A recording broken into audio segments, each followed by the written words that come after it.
ကျမ်းစာထဲမှာဒီလိုပြောထားပါတယ်အရာရာ၌ကျေးဇူးတော်ကိုချီးမွမ်းချလို့တဲ့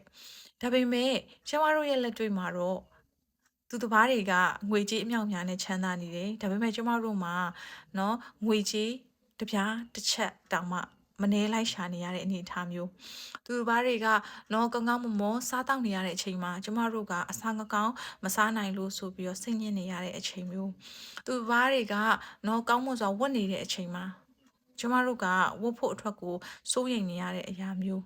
ဒီလိုမျိုးကြုံတွေ့နေရတဲ့အချိန်မှာကျမတို့ဘယ်အရာကိုကျေးဇူးတော်ချီးမွမ်းမှာလဲဟုတ်တယ်မလား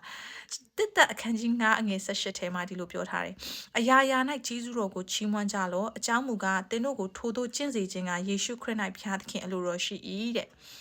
ဒီလောက်ခက်ခဲနေပါတယ်ဆိုမှဘာကိုကျေးဇူးတော်ချီးမွမ်းရမှာလဲကျမတို့ဒါဆိုရင်တူတူခွန်အားယူကြည့်ကြရအောင်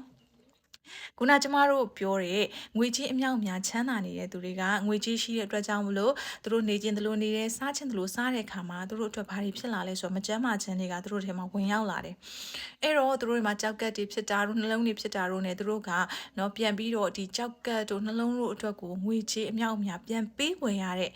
သူတွေမျိုးရှိတယ်။အဲ့တော့စဉ်းစားကြည့်လိုက်လို့ရှိရင်ကျမတို့ဒီငွေကြေးတော့မရှိဘူးသို့တော်ညာလည်းဖျားပေးထားတဲ့ဒီကျွဲဝခြင်းနဲ့ပြည့်စုံတဲ့ကျမ်းမာခြင်းကျမ်းမာတဲ့ခန္ဓာကိုယ်သူများတွေငွေပေးပြီးဝယ်ယူနေရတဲ့ခန္ဓာကိုယ်ကျမတို့ကျမ်းမာဆိုတာပိုင်ဆိုင်ထားရတယ်ဆိုရင်ဒါကျမတို့အတွက်အရှမ်းကိုတမိုးဖြတ်မရနိုင်တဲ့ကျွဲဝခြင်းကျေးဇူးတော်ချီးမွမ်းစရာအကြောင်းတစ်ခုဖြစ်တယ်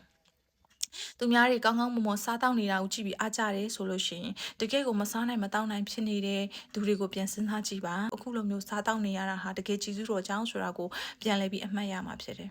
သူတစ်ပါးတွေနေစရာမရှိတဲ့အချိန်မှာကျမတို့မှာနေစရာတစ်ခုရှိနေတယ်ဆိုတာကလည်းကျမတို့ကျေးဇူးတော်ချီးမွမ်းစရာအကြောင်းဖြစ်ပါတယ်သူများကောင်းစားတာကိုမြင်တဲ့အခါမှာကိုယ့်ကိုဖျားပြုတ်ပေးခဲ့တဲ့အမှုတွေကိုမေ့လျော့နေကြတယ်တချို့ကပြောတယ်ငါတို့ကဒီထက်ပိုပြီးချမ်းသာရင်ဒီထက်ပိုပြီးအဆင်ပြေသွားရင်တော့ကျေးဇူးတော်ချီးမွမ်းနိုင်မှာပေါ့လို့ပြောကောင်းပြောလိမ့်မယ်ဒါဆိုရင်တော့သင်ဟာအကြီးကျယ်ညာနေတဲ့သူဖြစ်နိုင်ပါတယ်အခုဖះလက်ရှိပေးထားတဲ့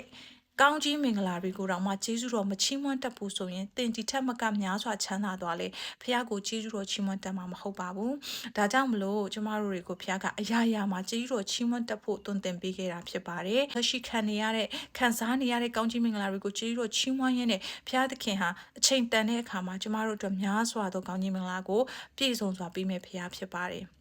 ဒါကြောင့်မလို့ဖះကောင်းကြီးများကိုရည်တွက်တဲ့အခါမှာဖះရဲ့ပြင်ဆင်ပေးထားတဲ့အရာကိုမျှော်လင့်ရမယ်ဖះပေးထားတဲ့ကောင်းကြီးမင်္ဂလာကိုကြတော့ကျမတို့ကကျေးဇူးတော်ချီးမွမ်းတတ်ရမယ်ထို့အရာဟာဖះသခင်နှစ်သက်သောအမှုဖြစ်တယ်လို့နှုတ်ကပတ်တော်မှာရေးထားတာဖြစ်ပါတယ်ဒါချစ်ရတဲ့မိသားစုအပေါင်းဝင်ကျမလည်းအတူတူခွန်အားယူလို့ရအောင်ဒီနှုတ်ကပတ်တော်လေးကို sharing လုပ်လိုက်ပါတယ်အရောက်စတိုင်းပေါ်ဖះရှင်ကောင်းကြီးပေးပါစေ